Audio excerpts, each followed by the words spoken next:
بسم الله الرحمن الرحيم إن الحمد لله تعالى نحمده ونستعينه ونستغفره ونعوذ بالله من شرور أنفسنا ومن سيئات أعمالنا من يهده الله فلا مضل له ومن يضلل فلا هادي له وأشهد أن لا إله إلا الله وحده لا شريك له وأشهد أن محمدا عبده ورسوله صلى الله عليه وسلم يا أيها الذين آمنوا اتقوا الله حق تقاته ولا تموتن إلا وأنتم مسلمون أما بعد فإن أصدق الحديث كلام الله وخير الهدى محمد صلى الله عليه وسلم وشر الأمور محدثاتها وكل محدثة بدعة وكل بدعة ضلالة وكل ضلالة في النار.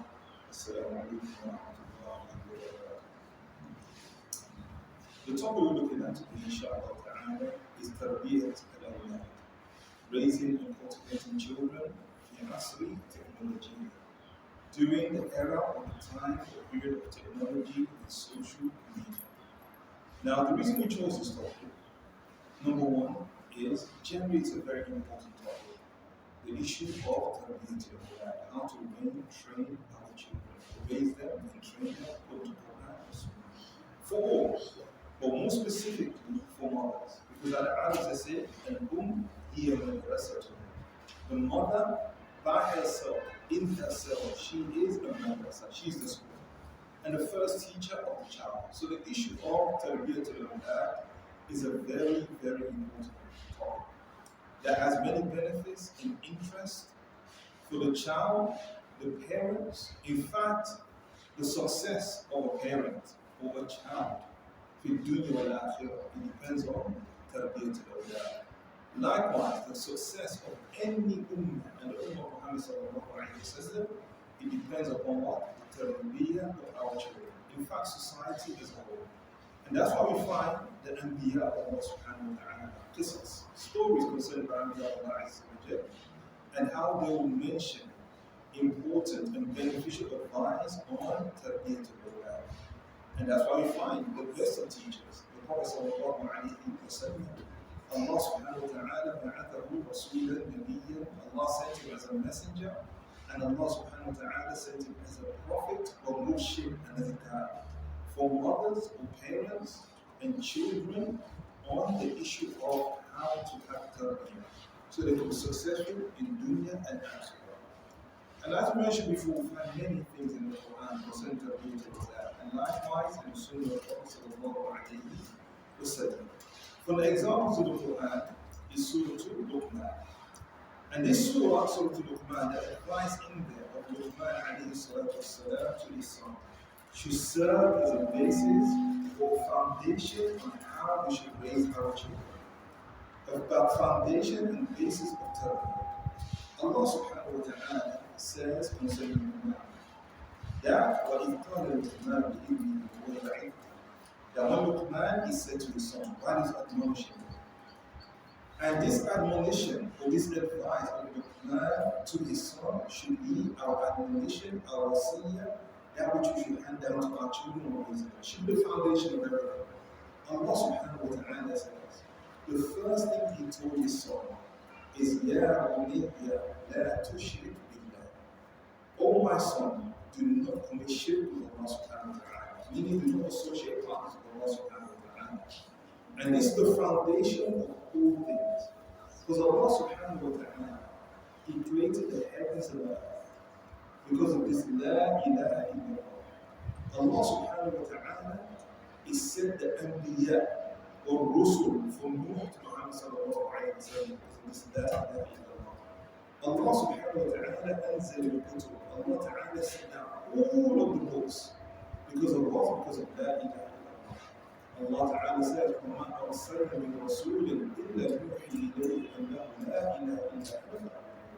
I have not sent a single messenger except I reveal to them there is no deity worthy of worship but Allah. So worship. So the first thing we need to bring our children up on is La tushrik billah, to warn them concerning shirk.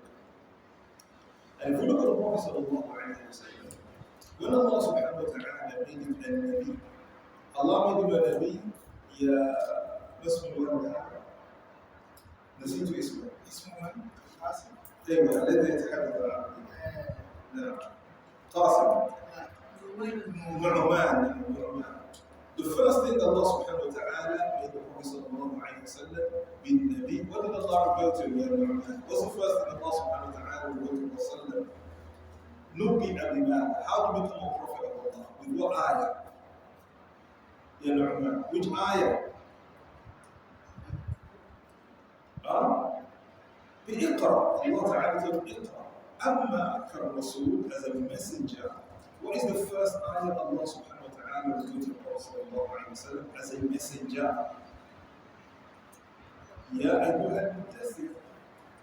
فنبئ بالإقراء. Allah made him a prophet of Iqra, and Allah made him a Rasul, because there's a difference between a prophet and a Rasul, between a prophet and a messenger. With what? يا أيها المدثر. So his mission was set in Ya Ayyuhal Mudaththir. And what is the first order of Allah to him as a messenger? Qum fa'anzir. Stand up on one. Stand up on one about what? About shirk, associate partners with Allah subhanahu wa ta'ala. And this ayah is reflective of the Shahada.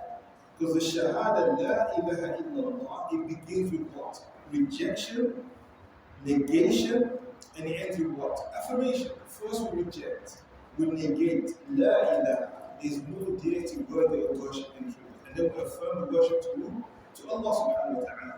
So the first thing you warn your children about is shirk, is to warn about associating partners with Allah subhanahu wa ta'ala, not just to teach them tawheed. Because if they understand shirk, they understand tawheed even better. As they say, the opposite of things makes other things a lot more clearer. It makes it a lot more clearer. And likewise, Umar used to say, Man la ya'rifu al-jahiliyyah la ya'rifu al-Islam. That whoever doesn't know what jahiliyyah is, will not know what Islam is. And he will say, Fulan la ya'rifu al-shar. Such and such a person who doesn't know any bad things. So they said, Ajda and yaqa. Such a person who doesn't know what evil is more likely to fall into that evil. And that's why the poet says, Araftu shar, laysa li-shar. I learned about evil, not for the sake of evil, but in order for me to avoid it. So the first thing we teach them what is shirk, and warn them about shirk. So the first advice he gives to his son, the first thing we should hand to our children when they start to understand, not to shirk with that. Do not associate partners with Allah. Why couldn't the shirk now that shirk is the greatest oppression? We're living in a society, in a country, just out of the parts of the world, people every day complain about oppression, economic oppression, legal oppression, all sorts of oppression. However, people fail to recognize that the greatest oppression is shirk, associating partners with Allah subhanahu wa ta'ala. This is the greatest of all oppressions. So therefore, we should teach our children at Tawheed. And when we teach them Tawheed, it's not a mental exercise when we go to the categories. For example, Tawheed and Ibadah. Allah subhanahu wa ta'ala is oneness in his worship. We should give them practical examples in context. When we say only Allah deserves to be worshipped. Many of our children and many adults, they memorize the categories of Tawheed that Allah is not in worship. Don't worship anything but Allah is worship. We should apply a context to it. By telling our children what is ibadah, what does it mean to worship Allah? And an ibadah, as Ibn Taymiyyah said, is ismul jami', it's a comprehensive terminology. For everything Allah knows and is pleased with. من الأقوال, from statements, والأفعال, and action, ظاهرة وباطنة. That is apparent, such as dua, such as salah. وباطنة, that is hidden, such as tawakkul, putting your trust in Allah subhanahu wa ta'ala. That's an action of the heart. So in context, we teach our children only put your trust in Allah subhanahu wa ta'ala. Or raja, only hope in Allah subhanahu wa ta'ala. Such as a belief in the heart that only Allah subhanahu wa ta'ala can get them out of the situation. Likewise, we teach them to heed the small sifat, Allah's oneness in his names and attributes, in context. That we're not always there with our children. And now, with the age of technology, the age of social media, it's not like the TV when back in my days. The family will gather around the TV, you can monitor, you can see what they're watching. Now with these devices in their hands, to read as far as Sifat, Allah's oneness in His attributes and His names is very important. That they have it planted in their heart firmly. Even if I don't see Allah Ta'ala, Yaraka, Allah Ta'ala sees you. Even if I don't hear Allah Subhanahu wa Ta'ala, He hears it. That planted in their heart. Attributes such as Allah Samir and Basir, Allah Subhanahu wa Ta'ala, He knows and sees everything. Allah Ta'ala Alim, Allah knows every single thing. ما تسقط من ورقة, not a single leaf on any part of the earth in the world, it falls down إلا يعلمها, except Allah Subhanahu wa Ta'ala knows it. ولا حبة, not even a single seed في ظلمات الأرض, in the deepest, darkest place in the earth, إلا يعلمها, except Allah Ta'ala knows it. When a child knows that, he becomes shy and aware of Allah Subhanahu wa Ta'ala. So teach them that Tawheed is a small sifat. And that's why the Quran, alayhi salatu wasalam, in the same surah, when he's speaking to his son, he told him, Ya bunayya, O my son, innaha in takum mithqala habba min khardalin. O my son, I want you to know, any deed that you do, even if it's the size of a mustard seed, fatakun fi sakhra, and that mustard seed is hidden inside a rock, or fi samawat, or somewhere in the heaven, or fi even in the earth, yet to be allowed. It has to be planted in the minds of our children. Whatever they engage in social media, whatever they do with these technologies, that Allah Subhanahu wa Ta'ala sees and knows. And when they have that moral, it saves them from what? From illicit behaviors, illicit sexual practices. Which is why Allah Subhanahu wa Ta'ala says about the zani, the man that commits adultery or fornication. What does he marry? لا ينكح إلا زانية أو مشركة. He will not marry a person except a zani, an adulterer or fornicator like him, or what? Or polytheist woman. Why a polytheist woman?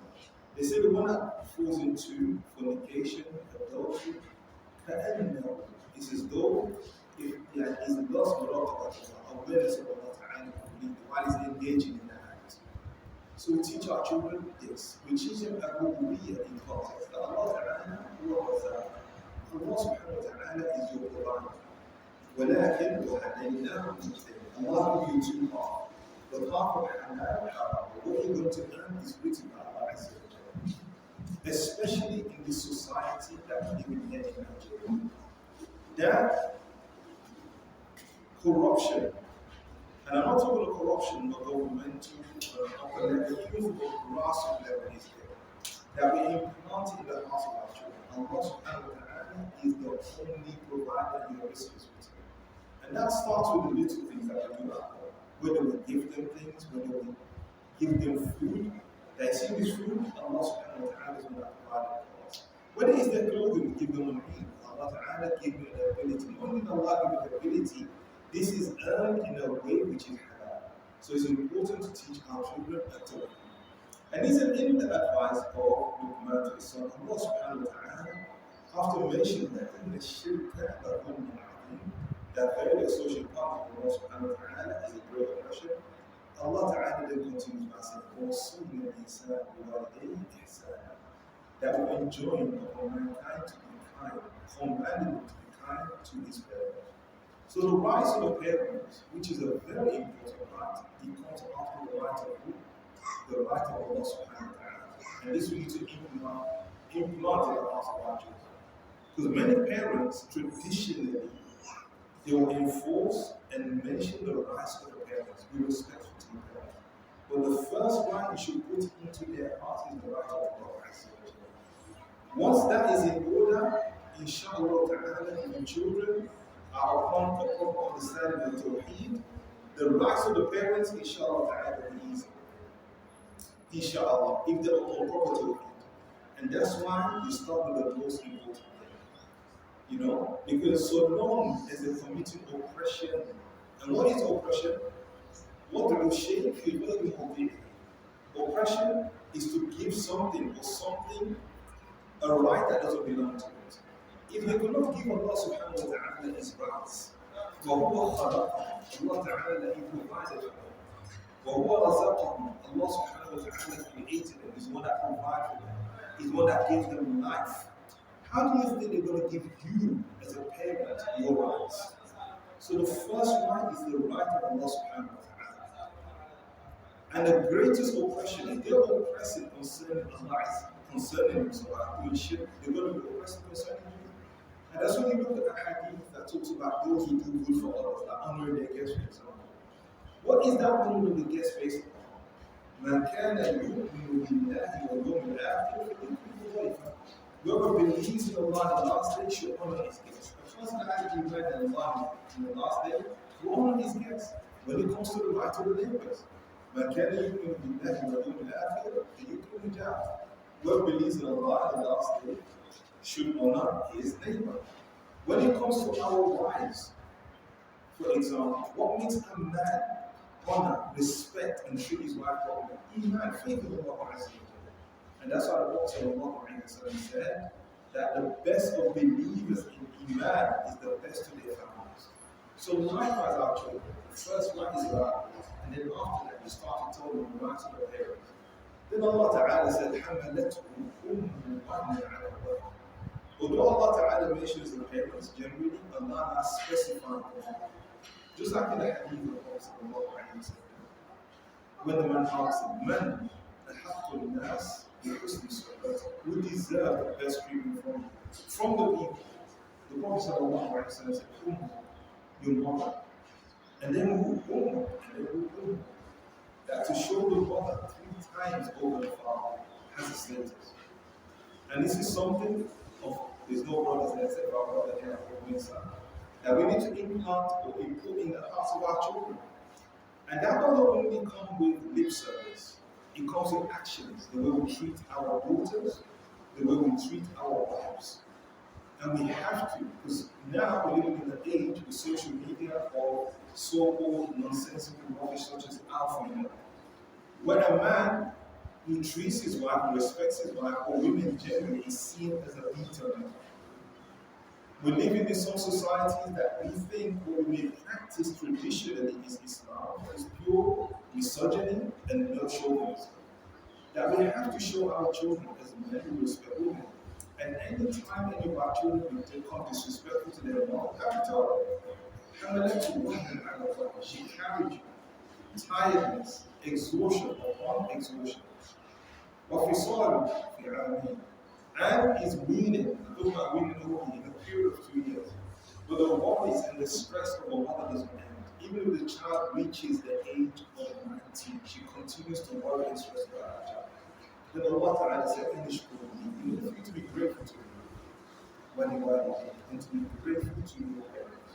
Because a person who is not grateful to their parents is not grateful to the rest of society. And that's why you tell them about the importance of being good to your parents, that they become grateful to the rest of society. They don't know that message, but in general, however, if your parents, they command or argue and tushrika bima laysa laka bihi ilm, to social partners and you have no knowledge of, further to take home, do not obey them. And this is another thing in raising our children, we need to go in their heart. That me as your father that gave birth to you, or me as your mother that gave birth to you, me as your father that raised you. If ever I order you anything that's in the disobedience of Allah, either out of lack of iman, lack of knowledge, I become senile, do not obey me. We need to put that in the hearts of our children. That obedience is not, what do we say? It's not something which is ultimate. It's not in all things. If I ask you to disobey Allah, and you know this is disobedience of Allah subhanahu wa ta'ala, do not obey me. Even me as your mother or your father. Only obey, and if they will do this with you as their parents, who they are grateful to, who they respect. In turn, anybody else other than their parents that ask them to disobey Allah, this is the advantage for you as a parent. Do not obey them in disobedience of Allah subhanahu wa ta'ala.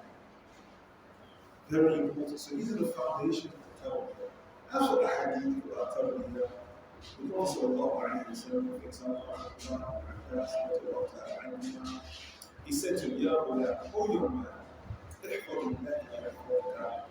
Be mindful of Allah. Allah will preserve you, will protect you. So tell our children, so long as you're mindful of Allah, Allah will preserve you. احفظ الله تجده تجاهك. Be mindful of Allah. Wherever you turn in life, you find Allah subhanahu wa ta'ala. إذا سألت فاسأل الله. When you ask Allah, ask Allah. وإذا سألت وإذا استعنت فاستعن بالله. When you seek assistance, seek Allah's assistance.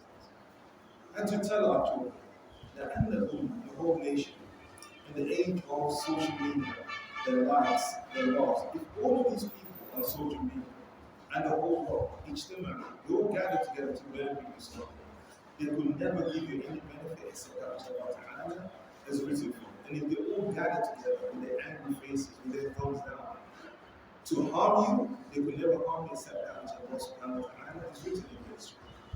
So we need to give this tarbiyah to our children. Now, in the time we're living in, and as I mentioned before that, we look at this nice sort of there's a number of things we learn. Number one, the mashru'iyyah, the legislation of leaving something behind for our children. Meaning handing something down in terms of kindness. Every parent should have a note or an instruction that he leaves for his children as a guide for them. Number two, warning our children about shirk. Number three, teaching our children to be grateful. Well, first and foremost, to parents. Obedience to parents. That doesn't contain the disobedience of Allah subhanahu wa ta'ala. Now, as for the topic of raising our children in the age of technology, many people look at this topic as technology versus traditional way of bringing up children. It shouldn't be versus. What we should look at as parents is how to incorporate technology and social media in the upbringing of our children according to Quran and Sunnah. Because no matter what, we cannot avoid it. We cannot tell our children not to go online. We cannot tell our children not to use technology, but rather to set for them boundaries and guidelines that will not affect their aqeedah, their belief. When they come across something foreign or something strange or goes against their aqeedah, something with shirk, because a lot of things on social media, whether it's cartoons, whether it's programs, it contains so much shirk. Even some of these so-called skits, or it may contain issues of immorality. For example, music. You hardly watch anything about music. A lot of these programs on TV and social media, it has women in it.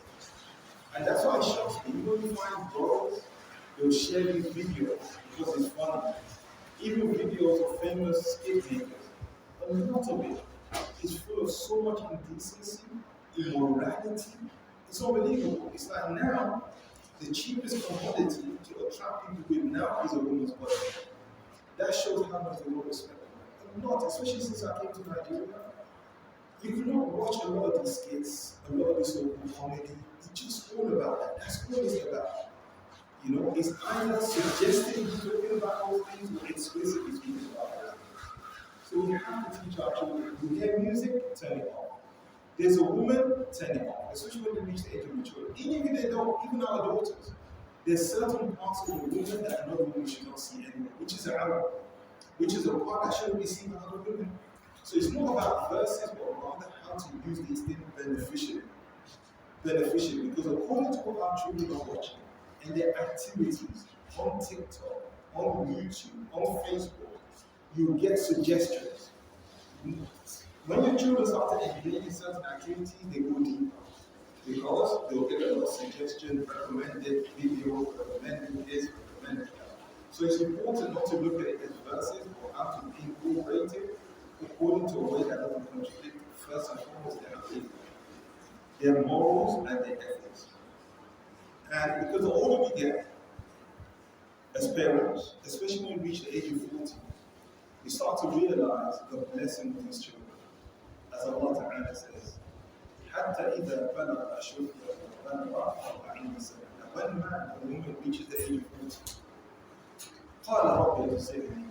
He will say, Oh Allah, inspire me أن أشكر نعمتك التي أنعمت علي وعلى والدي. To be grateful for your blessing that you've been given me, and also to my parents. وأن أعمل صالحا ترضى. And for me to do righteous actions you please with.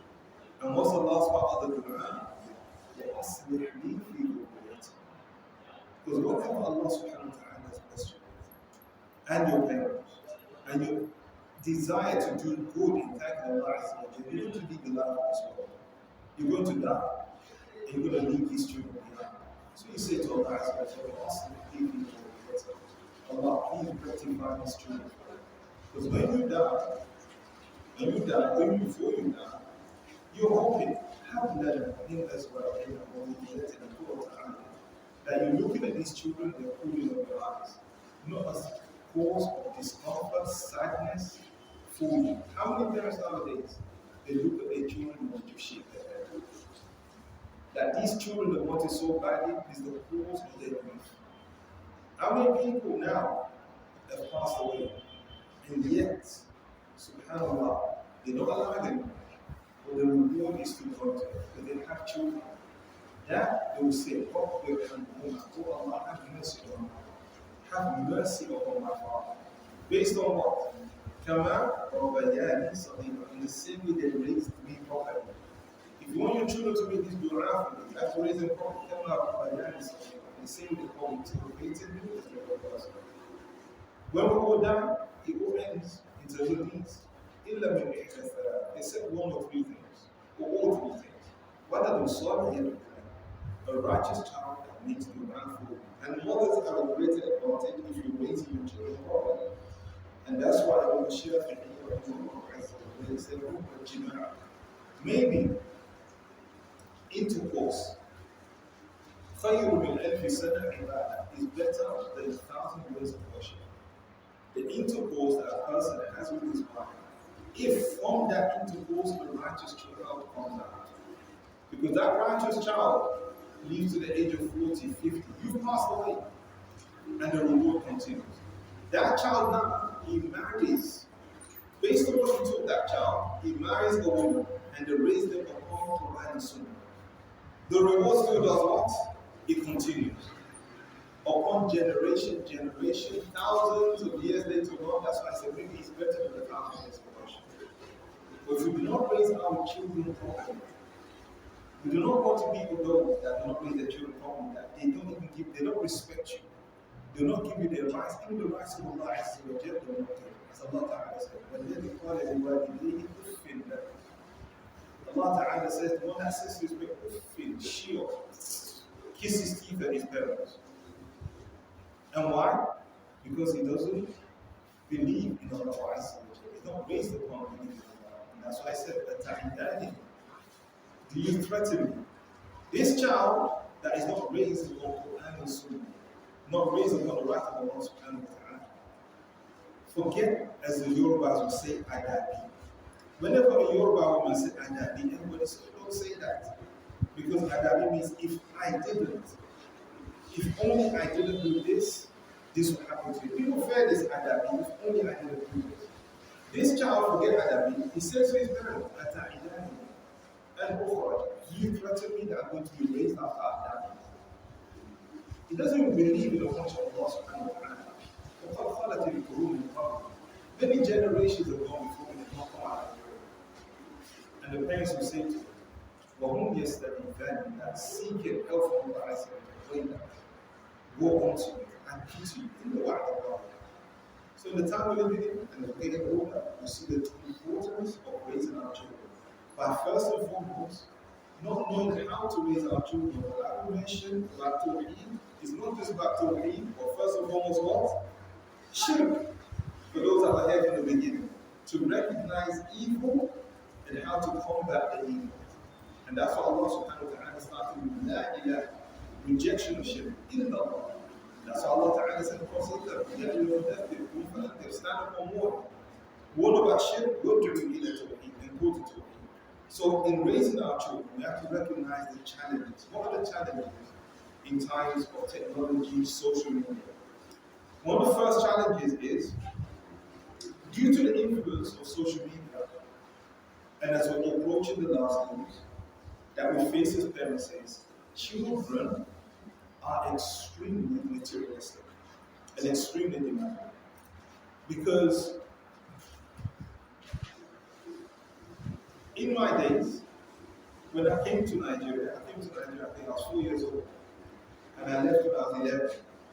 My greatest desire when I came to Nigeria, watching TV, was things like Milo. You know, nowadays I give a child a Milo, I give him an iPhone, what's he going to choose? He's going to choose the iPhone. They know what iPhone is. You know, some children give them a free to give them an iPhone, they don't recognize anything, they take the iPhone. They don't want the iPhone. So my greatest desire is to be like Milo, fruits. I remember when I was in Nigeria, we used to go to the shop, they used to sell baby milk powder. You know, the baby milk powder, put it in a bag and you eat that and you're very happy. Nowadays, the children, they don't do it, they're extremely materialistic. Not just materialistic in terms of buying, dictative in terms of what you should buy, even when it comes to cars. My children actually told me, as hard as I work so hard, I really don't buy this car, buy that car. Many parents, they could buy a brand new 7-seater car, 7 seats, a minivan. It could be a Honda Prelude, it could be a Kia Carnival 2024. If you go on YouTube nowadays, they will call such cars the mommy cars. Many children will not even get in that car because it looks like a mommy car. They want a Land Cruiser, they want a Lexus Jeep, they want a Sequoia. They're very materialistic in command, even in terms of holiday. And this materialism, it leads to the second problem of the time we live in, which is most households, they're controlled by the children. The second issue.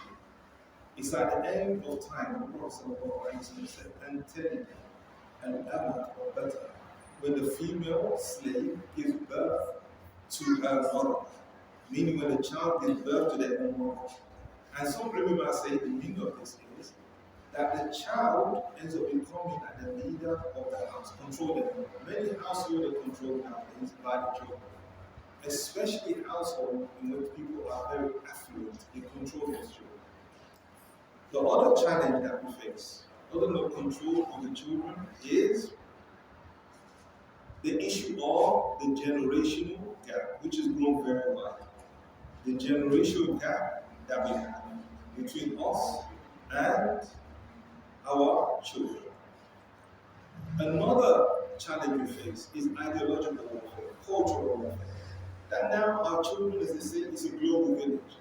They are bombarded night and day, and the worst type of warfare is also ideological warfare, which is all sorts of ideology in terms of belief, in terms of moral, in terms of ethics. Constantly they're bombarded. That's what the first challenge, which is materialism. How do you do materialism without children? Especially now, it's in their face. Adverts, be on Facebook, be on YouTube.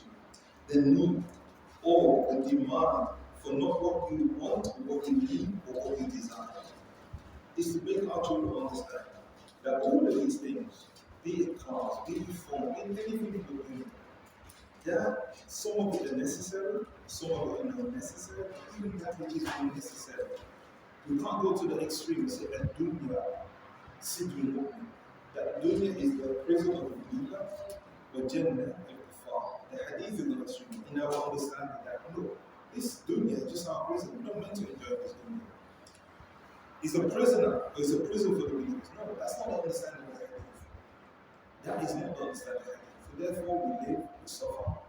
It's a prison for the believers. When you fashion for a nice car, have nice houses, have nice clothes, no. That extreme will lead to the other extreme. The meaning of the hadith is one of the scholars who I forgot the name of the scholar, who was in Egypt. And there they respect the ulama in those days, not there, they respected the ulama.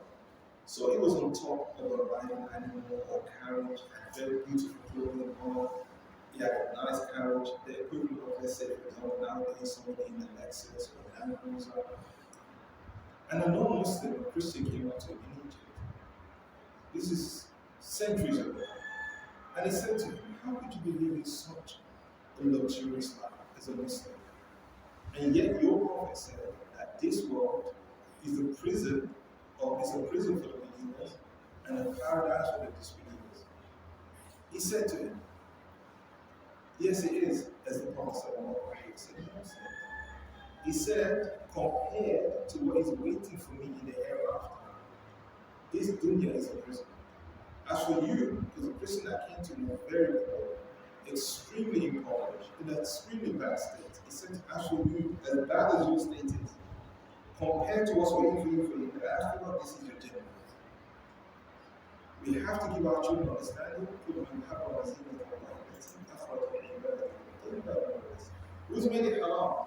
The good provisions, the good things, the beautiful things that Allah Ta'ala has given His servants. It's for the believers. But so now they know, okay, these things are halal. We can actually engage in these things within the bounds of Sharia. This is important. So they don't go to the extreme that the only way I can enjoy these things is not to practice in Islam. The only way I can wear nice clothing, I can't practice Islam. The only way I can drive a nice car, I can't practice Islam. Let people practice it. So long as they earn, they stay within the age of materialism. So long as you know, it's just doing it. Don't give any value to it. Secondly, so long as you know, you must earn these things in a way which is permissible. And our respect of you, our regard of you, is not how much money you earn. Implant that in your children, the age of materialism. In the best of in the sight of Allah is the most fearful. Nobody knows who fears Him the most. No one has the most power. Especially in this society. Since I come to Nigeria, I don't know if it happens in this region or the south of Nigeria. You can go to the masjid the first hour of Jumu'ah. I mean the first hour of the day.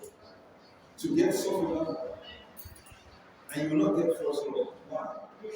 Is it because there's people there from 7 o'clock in the morning, 8 o'clock in the morning? No. You will get there after Fajr, you're not getting the first row. Why? First, second, third, fourth row is reserved. These people that come, maybe the football is started, they come maybe 5 minutes to the salah, they'll get the first row. Why? Because they're rich, because they have money, they have positions, people respect them. In where I am, unfortunately, in the world generally, but here more specifically, people respect people who come to people simple on their economic power. That in the age of materialism, it's how you don't know. The best of you is the Lord and teaches it. The best of you is the life of God. Because Robert and Ashra and tell your child, maybe the child, the person that is shambled, dirty, madfu'in al-awwal, is rejected at every door. Whether it's someone wanting to employ him, maybe someone to marry their daughter to him, they just turn him away. Maybe that person, though, if you sort of say such and such, we need to make this dua, Allah Ta'ala will accept the dua. In this age of materialism, teach your children. It's the ethical way, the moral way of learning. Because nowadays, people don't care so long as you're rich. I never ever thought Nigeria would reach this stage. When I was here, if somebody is a drug dealer, that's the worst I know. It was a shameful thing. But nowadays, even if it is normal, you engage in illegal activities in the age of materialism, people still respect you. It's shocking. There are people out there, they know to be drug dealers. There are people out there, and I don't want to mention names, they know to be polluted with thoughts, and people respect them because of the money they have, even in the Muslim society. I never thought the day would come, these so-called, these so-called afar, from people of bid'ah, they will go to these people, make dua for these people, praise these people, till you reach a level. There's a famous personality there in Nigeria. I was shocked. They gave her the title of Iyadini. This woman, even when they were giving her this title, she was dressed all naked. This woman is an open, evil liver, an open, rebellious woman to Allah. A woman who is like, subhanAllah, extremely immoral, and yet they gave her the title. And even worse than that, there's a famous personality in Nigeria who's a transvestite, as they call it. I was shocked. A man that dresses like a woman has had surgery to look like a woman, and yet, because he's because he's rich. Yes. And this is, pun intended, the risk of such people. Pun intended. This risky individual. These are fathers went to their house, to his house, I was about to say that, to his house, to make dua. This so-called individual, this so-called woman, the father passed away. He turned up in a abaya and a headscarf. And the father so calling him to come on their money. Because we live in a society, people respect and they love money. They don't care. Teach your children. Materialism is on anything, everything. And if you earn it in the wrong way, you're never going to enjoy that. And this is why we have a lot of insecurity in Nigeria. Because our Prophet said, "Man asbaha minkum aminan fi sirrihi." Whoever wakes up amongst you in a state of security, you feel safe, and mu'afan fi jasadihi, his health is good. وعنده قوت يومه, and he has enough provision for the day. This is God will give him that he has a whole lot. Nowadays you have people, they don't only have the provision for the day, not for the month, but for the year. They have so much, they've invested so much of our money. The money they have now will last generations over generation, but yet they have no. Because when they wake up, they don't wake up like the poor people. Some of the poor people are in a state of security. They don't feel safe. That car he bought doesn't feel safe to drive because what the rest of society is suffering. The phone he has, he can only post on Instagram and post because he cannot go in social media and take with that phone and post it like that because what the other people into. Even in their body, they don't have health. So teach your children about the danger, especially in the society of materialism, if it's earning in the wrong way. Secondly, the issue of control. I don't know how it is in Nigeria, but for example, where I come from, where I lived for a while, in the Gulf. I worked as a teacher. It was a very difficult job. I remember once they gave one of the directors of the school a raise. And one of the teachers said to the director of the school, the issue of the children controlling the parents as well. He said, "Why did they give you a raise? They shouldn't give you a raise. They should give the raise to the children. Because the children control the school. Because when you work in a private institution, if you know as teachers, or you have experience with private institution, in education or in business generally, the customer is always what? Always right. But you cannot employ the same motto or the same slogan when it comes to education. The customer, your parents are not always right. In fact, you need to also educate the parents. But most education, most institutions, private institutions of learning nowadays, is purely business. So the customer is always right. They please the parents. But these parents are being controlled by who? By the children. So when you go to private universities or private institutions, you find these children, they are very small. They're uncontrollable because the parents, if you discipline them, you tell them off, the parents who are your customers, you get very upset with them. So the children, why is it that you control these parents? In terms of education, in terms of materialism, because we identify some of us are controlled by our children. Why is it in the Gulf, especially in the West, and sometimes here in Nigeria? The other day I had a lecture at AUN, American University of Nigeria. I think it's one of the best universities. I was quite surprised when I saw the university. I don't know if you went to university here? Yes. When I came to Nigeria, I think 18 years ago, I went to a few universities. I went to Ife University, and I went to Bayern University. Compared to university where I went in England, I was shocked. I couldn't believe it. I could not believe how bad the infrastructures were. I used to wonder how people survive in those universities.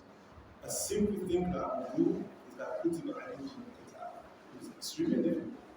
A simple thing like even relieving yourself was difficult. A simple thing like what happened to me when I was in university, I became sick. I just went to visit. You know, the mosquitoes, I was messed up on the head.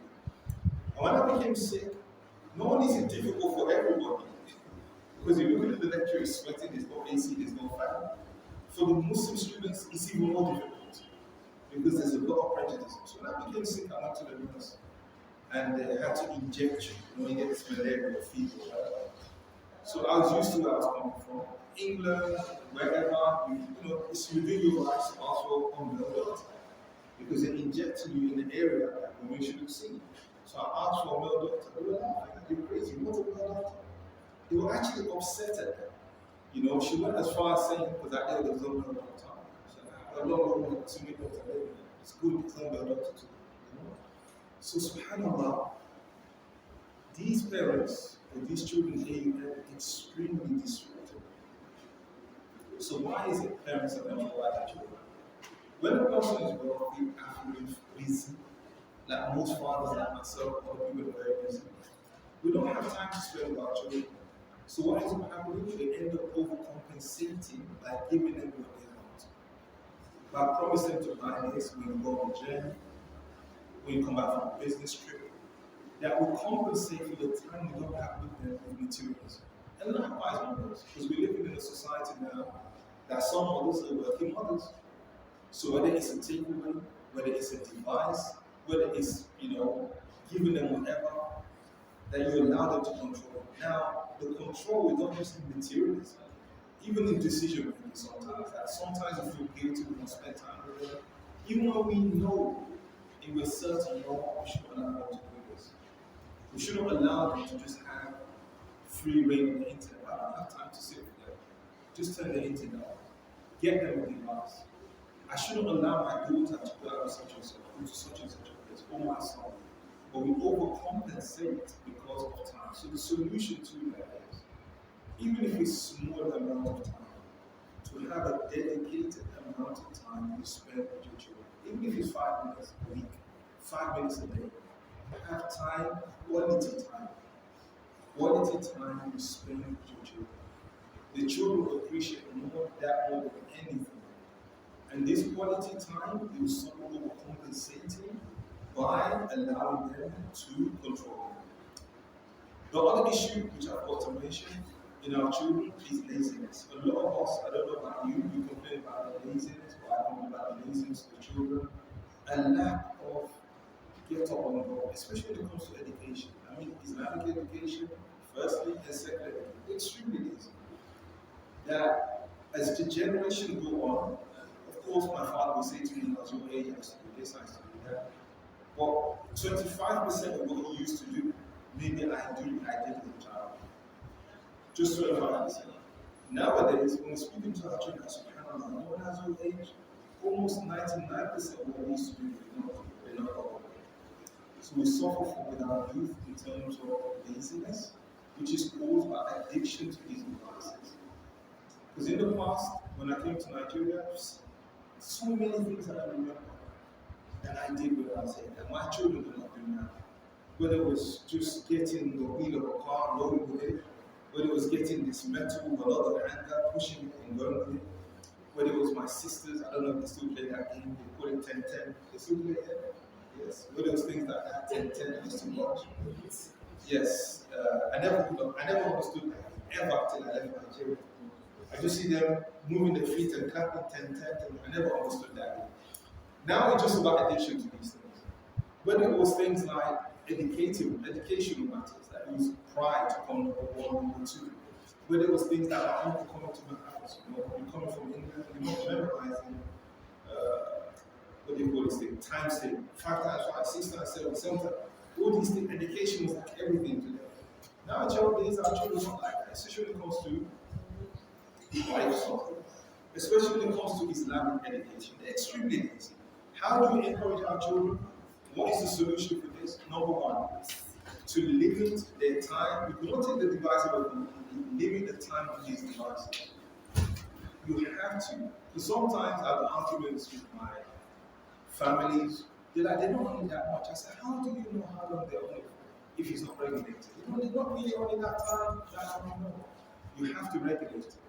Number 1, regulate it the time they own those devices.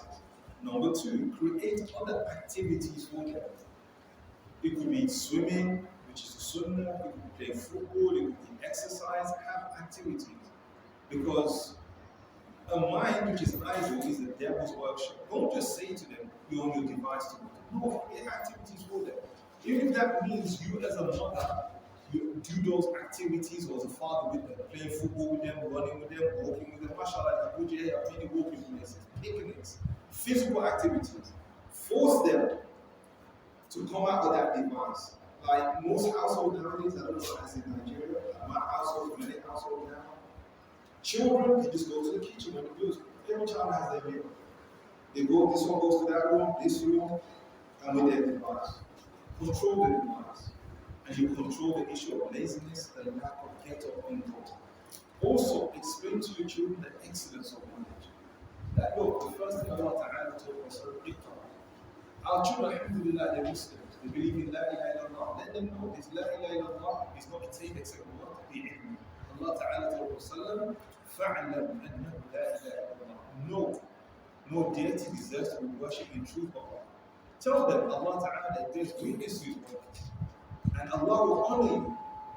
How will Allah honor you? Allah says, He bears witness to His word. Shahid Allah أَنَّهُ لَا إِلَهَ إِلَّا. And what does Allah mention next? The angels also bear witness. My son, if you become a person of knowledge, look how Allah will honor you. How? Allah mentions, along with those who bear witness to this, along with His testament, the testament of the angels of people of knowledge. Let him know, yes, alhamdulillah, my son, my daughter, you Muslim. And Allah has raised you. Allah will raise the believers. وَالَّذِينَ أُوتُوا الْعِلْمَ. As for the ones who have knowledge, Allah raises them a further level. Stress the importance of knowledge to your children. It is very important, especially Islamic knowledge. And that begins with us as parents in actions that you preach. Like when I was in Nigeria every day, I like to not see the queue. But I look at my mom, you're not going to know madrasa. I look at my dad, you're not going to know madrasa. Why should I go to madrasa? Let them see you actively learning. You have to give that example. Some children nowadays, if you was to tell them to do a role play of their father, many children do this. It's not going to be like that today. They grab a phone or laptop, that's being daddy. I'm going to be that moment today, they're going to do the same thing. How many children actually say, I'm going to be like mommy today, I'm going to be like daddy today, I'm going to open the door. How many times our children actually see us reading? So you have to be that example in terms of money. Or where's your father today? He's going to a study circle. Where's your mother today? She's going to madrasa. Even if your mother going to, where's your mom going to do madrasa? She's going to learn alif ba ta. That's her level, but she's going to madrasa. It encourages them. Number two, have a library in your house. Even if it's a small library. I know books are very expensive. Have a library in your house. Yes? So you force the habit or the culture of reading.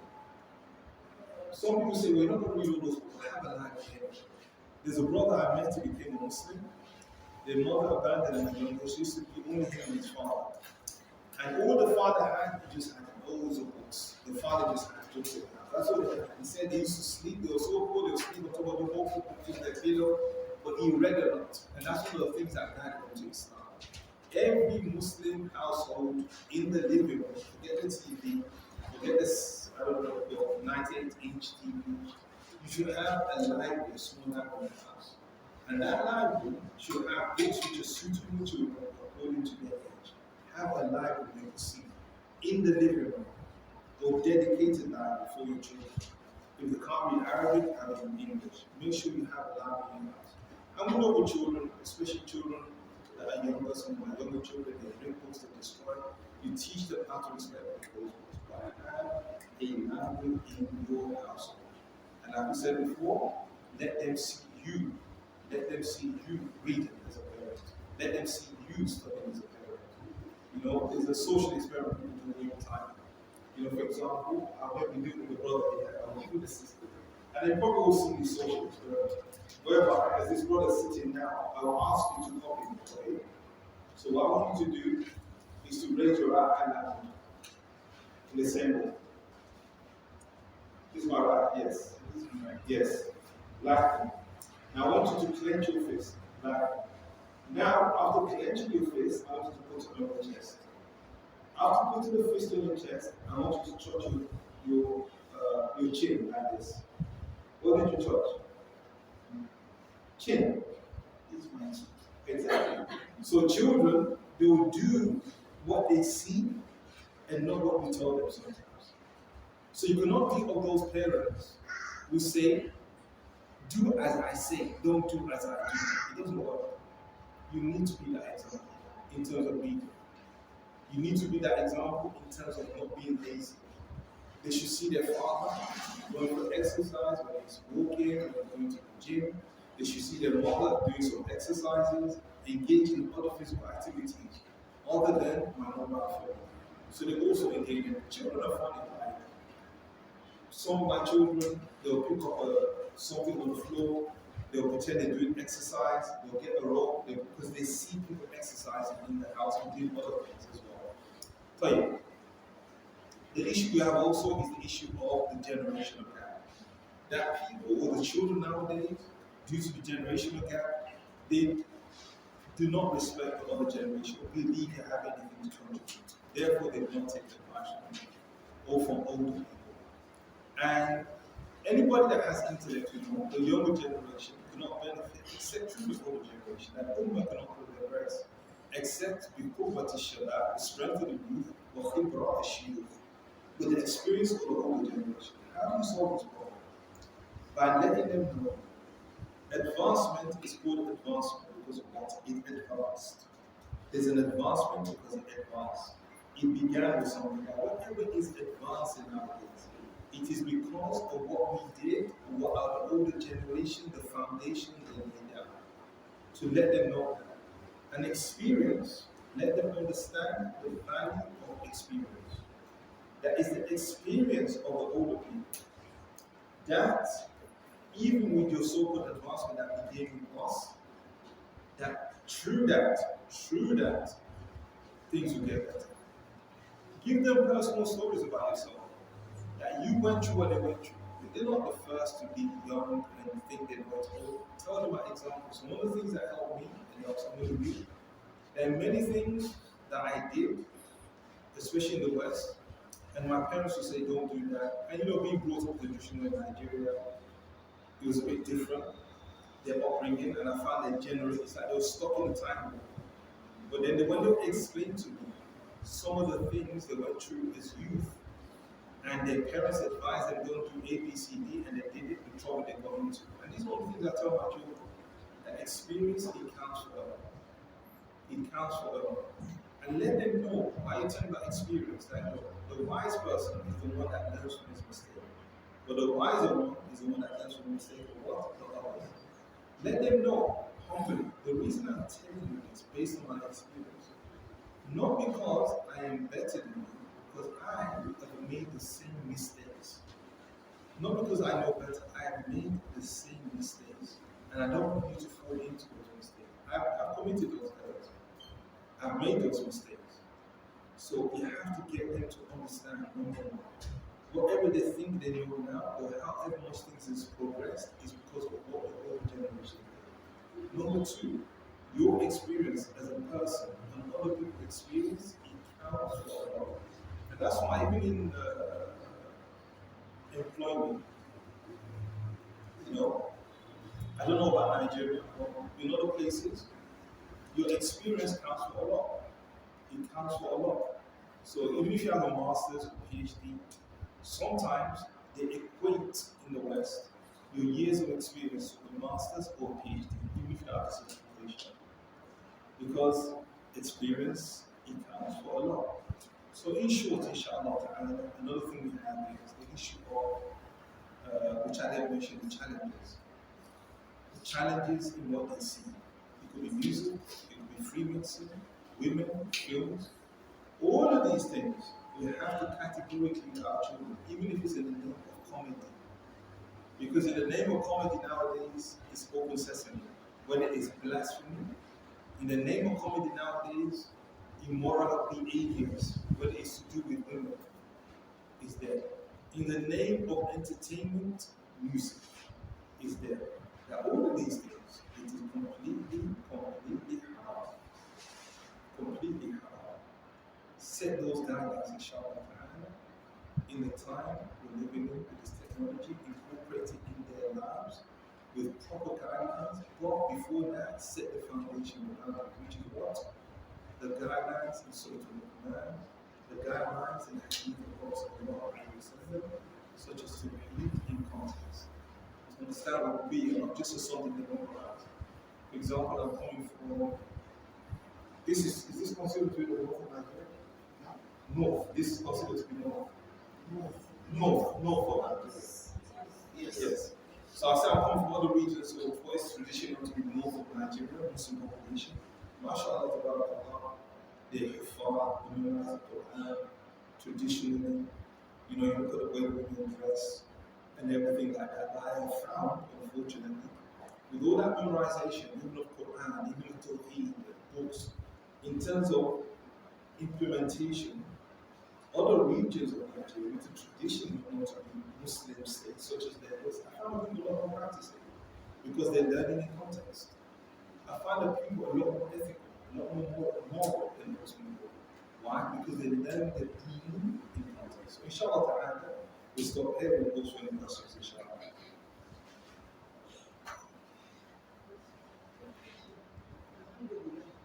Thank you so much. I'm really glad to have you on the lecture, on the insights. Really great job. So, now, sisters, if anybody has any question, this will be.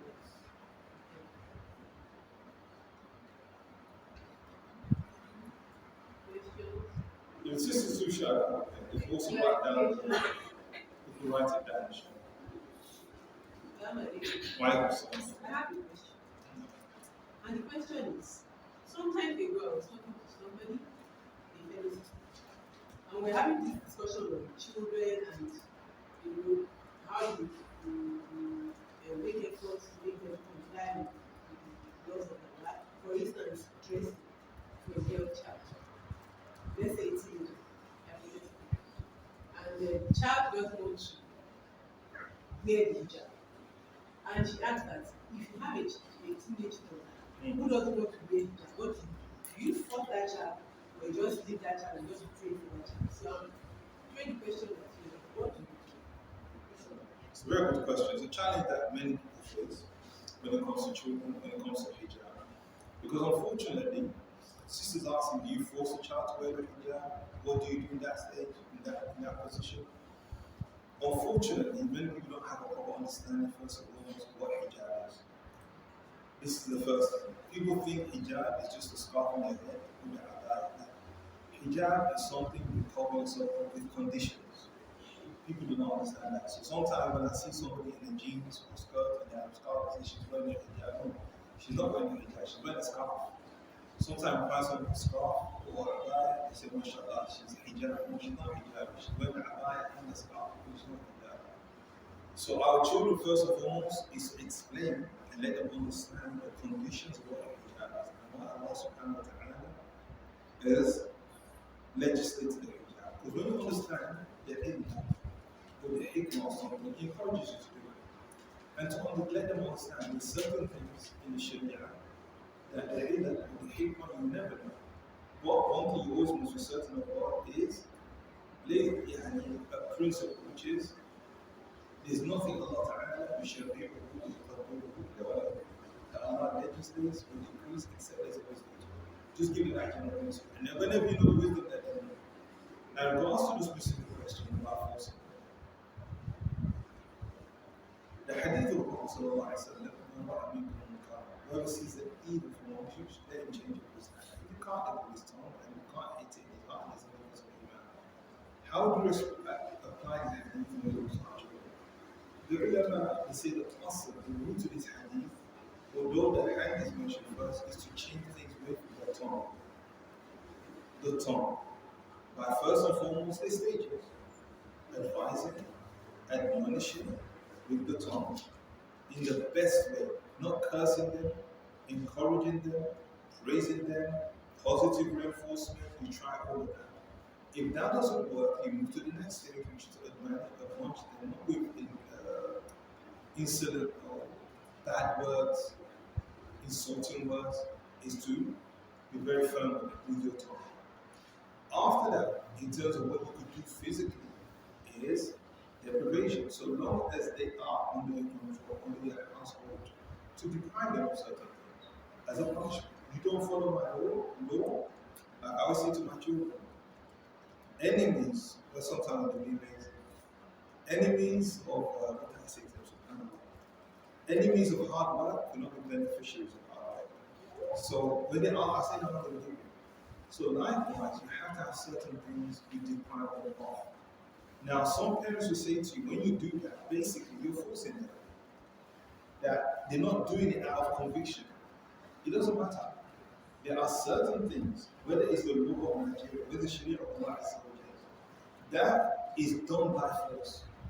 There's certain things that, as the Ulama they say, you could never get with the authority of Allah, ولكن بسلطان الحاكم, the authority of the ruler. A president, a policeman. Do you think if you're up to people that fear Allah Azza wa Jalla, let's leave our doors open, do not steal, do not drive 300, do you think people obey the rule? But they fear the law. Even if they're not doing it out of conviction. Likewise, if parents fall into what they're not doing that, it doesn't matter. Your duty as a parent, you advise them, whether it doesn't have conviction, doesn't have conviction, that's up to them. And that's the Sharia. So don't fall into this thing, well, if I force them, later on they'll leave it. No. Your duty as a parent is to implement. Of course, you hope and you pray. And there's certain things that you find, even us growing up, as a parent, our parents forced us to do. And later on, it became a habit, we became convinced that it's the right thing to do. So it's for you as a parent to choose. When they reach that age of maturity, like 18, even if they reach 40, just like our wives, they're not our children. And this is a mistake so many people make as well. That I don't need to tell them, I'm not your child. No, I'm your Amir. You have to listen to what I say. Even them, you're older. So in the same way, it doesn't matter what age that child reaches, your daughter. Now, if you tell her to do it, do you now physically grab her, put the hijab on her, and force her to go out like that? Depending on where you are.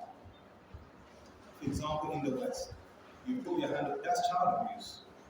And that child abuse there, not only will they seize that child from you, not only will you will go to prison, even your children, they'll seize all the children from you.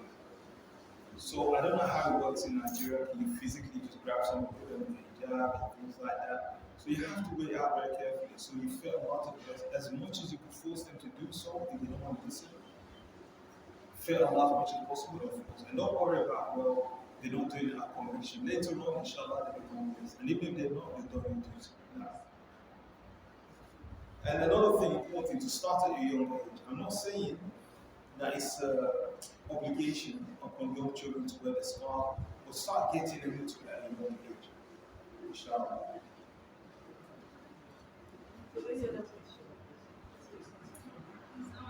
I'm sorry. Stop children from telling lies, like serious lie or just something that is insignificant, telling them that the lie is a lie. Like we tried a lot of methods, punishment, Islamic insight, but the thing is just there. No.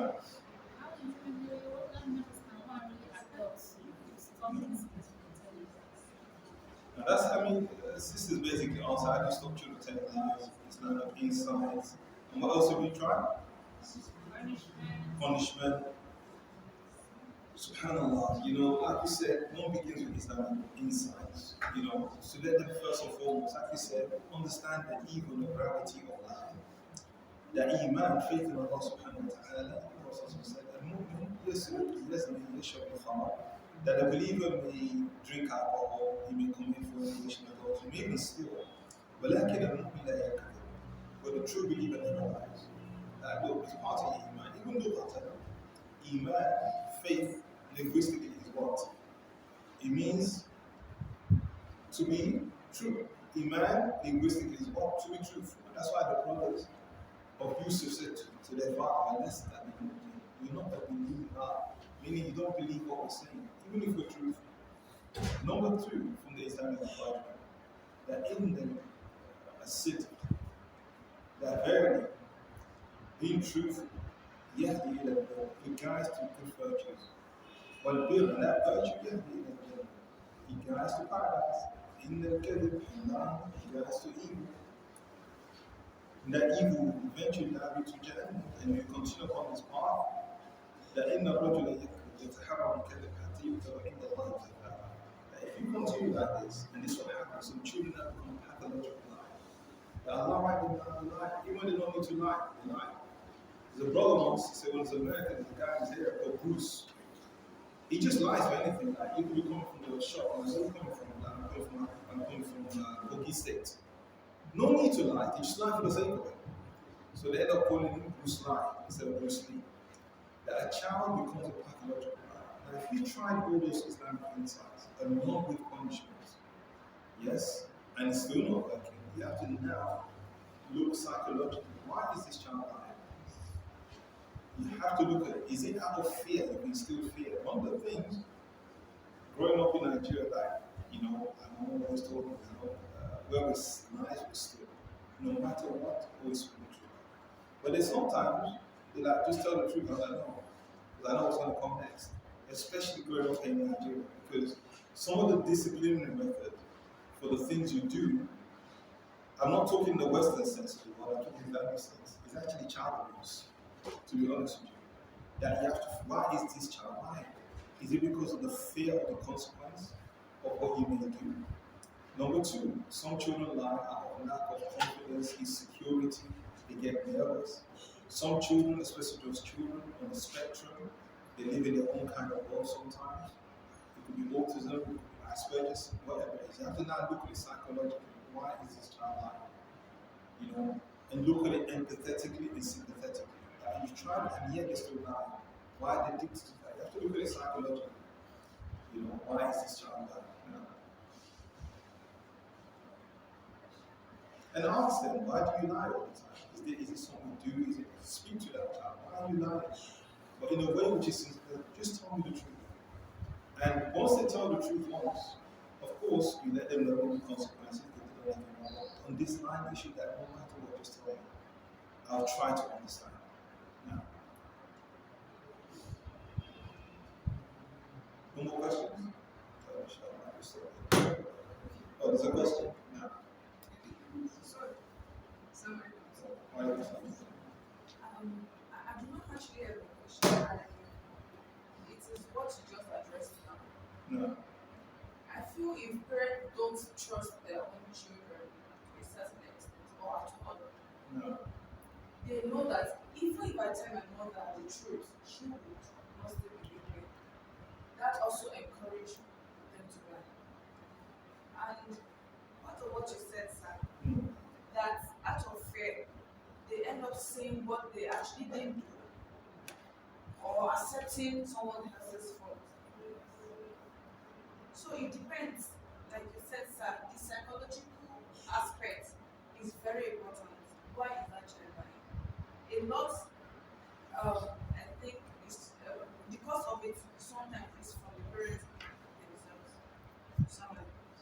Well, that's a very, very insightful, valuable contribution into the issue of lying.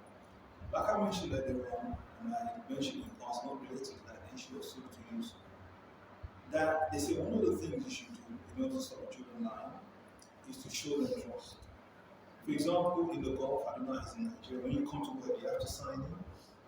There's places that work in the Gulf, it's biometric. I don't put your fingerprints, your eye, this and that to show you how to work.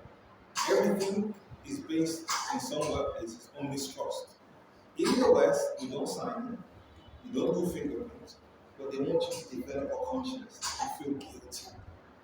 Just like a person that is in dawah or a person in a certain position, that although you might not be the best of people or the best person on earth, you shy from doing certain things because it protects you. Or like your hijab, you shy from doing certain things publicly because what they say, they know how to do it.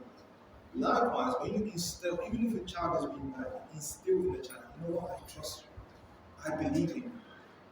They will feel very, very bad about that. So you must say to do so.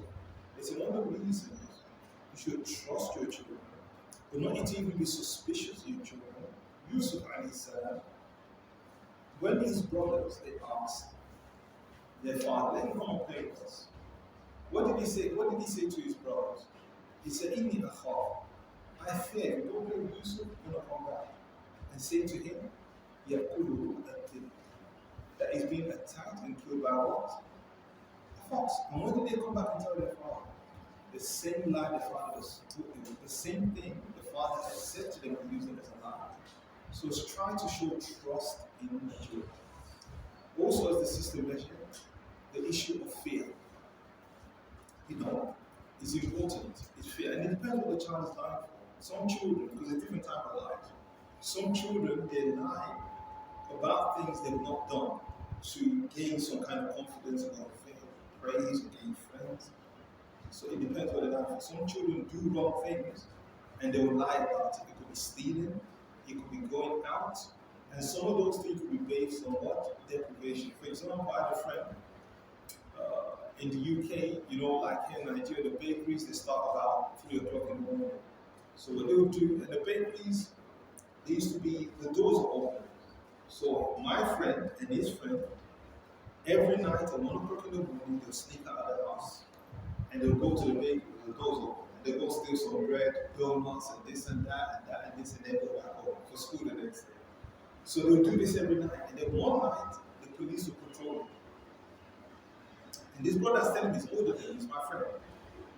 Imagine the police seeing 2 young children tripped up and wandering the streets. So the police picked them up. He said they took him home first. When they took him home, alhamdulillah, his parents were not the one answer to his older sister. So she covered it for him. He said his other friend, when he got home, and his other friend was a non-Muslim, he was Sikh. He said when he got home, his parents were home. You know? So he said the next day, he was speaking to his friend that, you know what, my sister was home, my parents were on my ship, you know, so she covered it. What happened to you? He said, and essentially that lesson from that. This non-Muslim said to his Sikh, that when my parents found out what I've been doing for so long, he said, you know what they did? They decorated my home and brought me new things because they thought I was doing this out of deprivation. So it's also important to know why a child is doing these things, why they're allowing it. There could be a core reason for it. Just out.